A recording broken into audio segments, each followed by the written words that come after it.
अस्सलाम वालेकुम दोस्तों, आज हम नबी करीम सल्लल्लाहु अलैहि वसल्लम पर नाजिल होने वाली पहली वही के बारे में आपको बताने वाले हैं। उम्मुल मुमिनीन सैयदा आयशा बयान करती हैं कि नज़ूले वही के इब्तदाई दिनों में रसूलुल्लाह सल्लल्लाहु अलैहि वसल्लम को नींद में सुहाने और उम्दा ख्वाब आने लगे और आप रात को जो ख्वाब देखते सुबह उसकी ताबीर सामने आ जाती। ख्वाब में देखा हुआ मंजर आपकी आंखों के सामने आ जाता। फिर गोशाए तन्हाई में रहना आपका महबूब मशगला बन गया। आप इबादत गुजारी के लिए गारे हिरा में तशरीफ ले जाते, अपने साथ खुराक ले जाते और कई कई रातें वहीं बसर करते। जब खाने पीने का सामान खत्म हो जाता तो आप घर तशरीफ ले आते। सजदा खदीजा तहरा मजीद सामान तैयार करती और आप दोबारा गारे हिरा में तशरीफ ले जाते। एक रोज ये हैरत अंगेज वाक़या पेश आया कि आपके पास जिब्राईल अलैहिस्सलाम तशरीफ लाए और आपसे कहने लगे कि पढ़िए। आपने फरमाया कि मैं पढ़ा हुआ नहीं हूं। उसने आपको अपनी बगल में लेकर मोहब्बत भरे अंदाज में खूब दबाया, फिर छोड़कर कहने लगे पढ़िए। मैंने फिर यही कहा कि मैं पढ़ा हुआ नहीं हूं। उन्होंने 3 मरतबा आपको बगल में दबाकर पढ़ने का मुतालबा किया। आपने हर दफा यही जवाब दिया कि मैं पढ़ा हुआ नहीं हूं। फिर उसने कहा पढ़ो, इक़रा बिस्मि रब्बिकल लज़ी खलक़ खलक़ल इंसाना मिन अलक़। आपको सुनाई और चले गए। इस सूरत हाल से रसूलुल्लाह सल्लल्लाहु अलैहि वसल्लम के जिस्म में कपकपी तारी हो गई। आप गारे हिरा से उतरे, सीधा सजदा खदीजा बिनते खुवैलद रज़ियल्लाहु ताला अन्हुमा के पास तशरीफ लाए और उनसे फरमाने लगे मुझे कंबल उड़ा दीजिए। सजदा खदीजा ने आपके जिस्म की कपकपाहट देखकर कंबल उड़ा दिया, जिससे आपकी कपकपी जाती रही। फिर आप सल्लल्लाहु अलैहि वसल्लम ने सजदा खदीजा को अपने साथ पेश आने वाली सारी सूरत हाल से आगाह करते हुए फरमाया ये मेरे साथ क्या हो रहा है, मुझे तो अपनी जान का खतरा महसूस हो रहा है। उन्होंने आपकी घबराहट को देखते हुए तसल्ली दी, कतर नहीं, अल्लाह की कसम, अल्लाह आपको कभी रुसवा नहीं करेगा। आप सिला रहमी करते हैं, सच बोलते हैं, दरदमंदों का बोझ उठाते हैं, फकीरों और मुहताजों को कमा कर देते हैं, मेहमानों की मेजबानी करते हैं और हक के सिलसिले में पेश आने वाले मसाइब में लोगों की मदद करते हैं। सजदा खदीजा रज़ियल्लाहु ताला अन्हुमा नबी करीम सल्लल्लाहु अलैहि वसल्लम को अपने हमरा लेकर अपने चचा के बेटे वर्का बिन नौफल के पास पहुंची। वो जमाना जहलियत में नसरानियत कबूल कर चुका था, इस पर बढ़ापा तारी हो चुका था और बेनाई भी खत्म हो गई थी। सजदा खदीजा ने इनसे कहा जरा अपने भतीजे का हाल तो पूछे। वो आपकी तरफ मुतवज्जा हुए और कहने लगे सुनाइए क्या हाल है।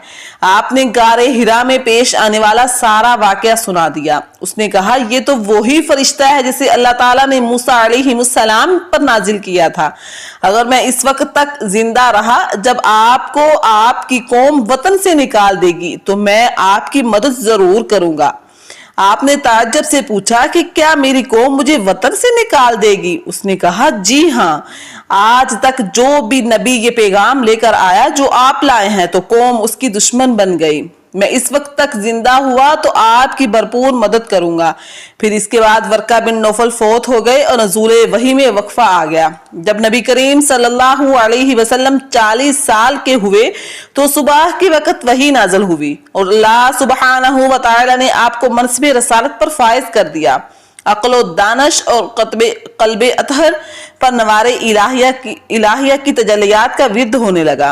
अल्लाह सुब्हानहू व तआला की ज़ाते अक़दस पर यकीन में बेपनाह इजाफा हो गया और आप मनसबे नबूवत पर फाइज कर दिए गए।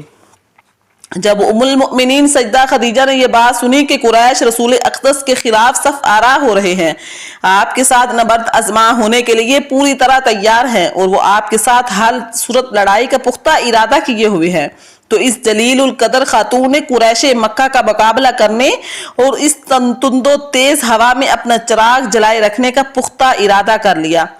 تاکہ قیامت تک آنے والی سچائی کی خوگر مومن خواتین کے لیے یہ بات مشعل راہ بن جائے اور انہیں یہ سبق دے کہ آڑے وقت میں ایک مومن بیوی کا کردار کیا ہوتا ہے۔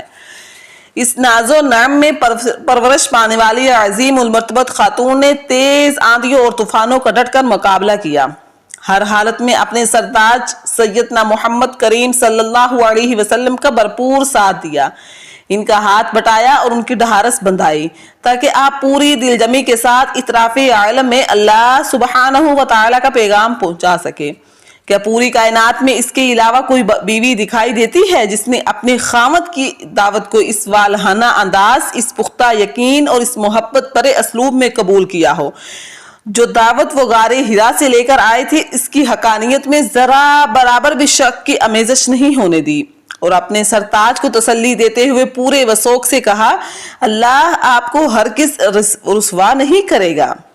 کیا سیدہ خدیجہ کے علاوہ پوری دنیا میں کوئی ایسی خاتون دکھائی دیتی ہیں کہ جو انتہائی مالدار ہو، مشہور و معروف تاجر ہو، ناز و نعم میں پلی ہو، اور اس نے اپنے خاوند کی آسائش کے لیے اپنا سارا مال و متاع اس کے قدموں میں نچھاور کر دیا ہو، اور مشکل ترین حالات میں اس کے شانہ بشانہ چلنے میں دلی مسرت کا مظاہرہ کیا، جس نے اپنے خاوند کی راحت کے لیے گونا گو تکالیف خندہ پیشانی سے برداشت کی ہوں؟ واللہ سیدہ خدیجہ رضی اللہ تعالی عنہما اس حوالے سے ہر اعتبار سے ممتاز دکھائی دیتی ہے، بلکہ اس عظیم المرتبت خاتون پر اپنا بے پناہ احسان کیا اللہ نے انہیں توفیق عطا کی کہ وہ رسول اقدس صلی اللہ علیہ وسلم کو ہر طرح کی سہولت پہنچائیں تاکہ آپ فریضہ رسالت کی ادائیگی میں بآسانی اپنا قدم آگے بڑھا سکیں۔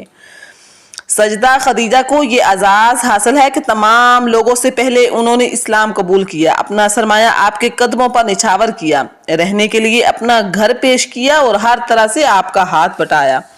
یہ اعزاز عرب خواتین کے حصے میں آیا کہ سب سے پہلے ایک عرب خاتون کو اسلام قبول کرنے کا شرف حاصل ہوا، سب سے پہلے اس کا دل اسلام کی کرنوں سے روشن ہوا اور وہ اپنے دور میں تمام خواتین کی سردار کہلائی۔ وہ خوش نصیب جلیل القدر خاتون تھی۔ سجدہ خدیجہ دیگر عورتوں سے عقل و دانش، حکمت و دانائی، ذہانت و فطانت اور حسب و نسب میں کہیں زیادہ ممتاز تھی۔ سجدہ خدیجہ اور اس کی بیٹیوں کو سب لوگوں سے پہلے اسلام قبول کرنے کی سعادت حاصل ہوئی، بلکہ اس بابرکت گھر میں جو بھی رہائش پذیر تھے سبھی بہت جلد دائرہ اسلام میں داخل ہو گئے۔ سیدنا علی بن ابی طالب اور سیدنا زید بن حارث، اس اعتبار سے یہ گھر کائنات کے تمام گھروں سے بڑھ کر خیر و برکت والا ثابت ہوا۔ اس گھر میں خواتین عالم کی سردار سجدہ خدیجہ رہائش پذیر رہی۔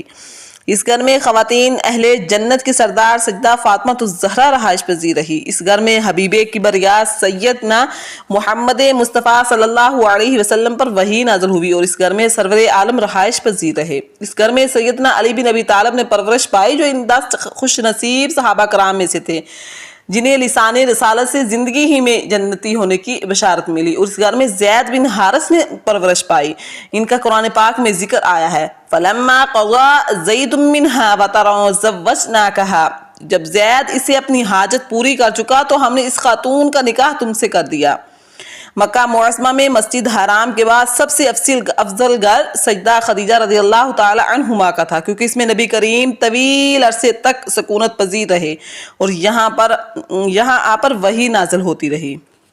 آخر میں اللہ تعالیٰ سے دعا ہے کہ اللہ تعالیٰ ہمیں ان تمام باتوں پر تہہ دل سے ان کو قبول کرنے کی توفیق عطا فرمائے۔ اللہ جب تک ہمیں زندگی دے تو ہمیں قرآن و حدیث پہ زندہ رکھے، اور جب ہمیں موت آئے تو اللہ ہمیں مرتے وقت ہماری زبان سے کلمہ شہادت نصیب کر دے۔